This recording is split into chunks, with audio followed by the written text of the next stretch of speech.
Well, I think several things are a first. The first is to combine intensive training with epidural stimulation with the objective of trying to regain function. And so, to my knowledge, there hasn't been anyone who's been completely paralyzed for several years to then be able to stand independently and be able to move.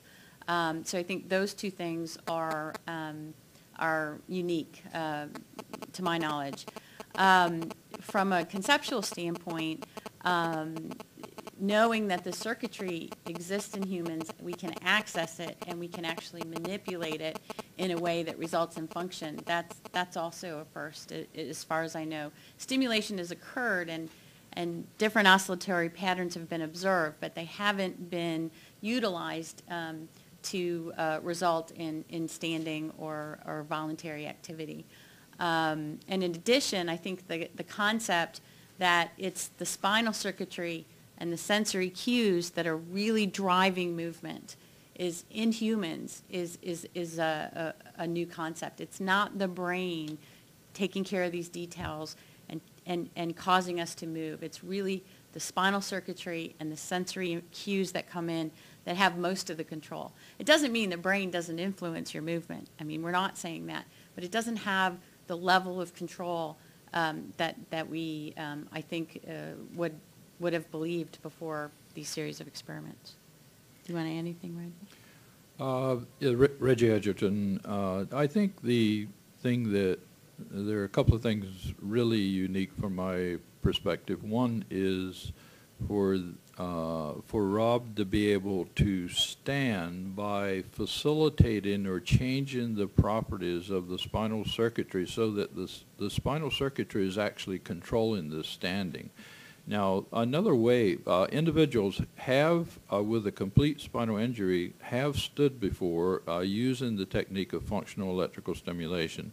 But this is where you go directly to the spinal cord, or you go directly to the muscle. You put electrodes on the muscle and you stimulate the muscle, and you can achieve standing, and that's actually has been done in a number of subjects, and there are devices designed for that.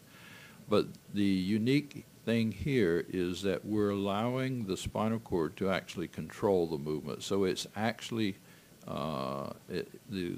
it's actual active standing.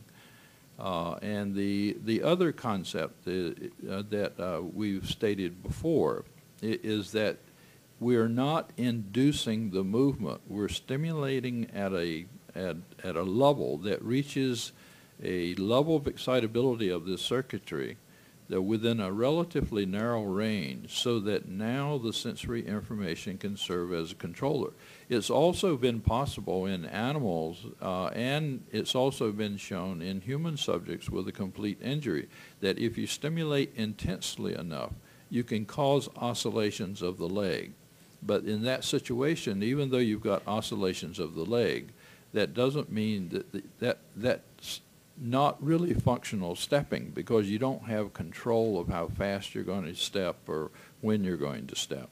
So in this way, the individual can decide when they want to perform a task. In other words, we get the spinal cord ready to stand, and then the individual can decide when they want to stand by getting their legs and body in the right position.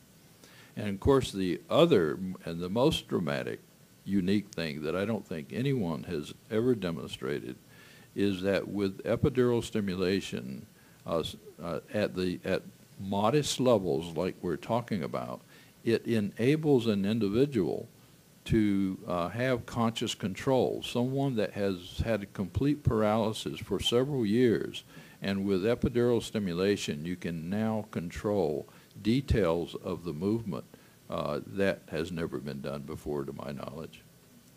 And just one extension to that, the breadth and depth of the autonomic recovery is also probably unique.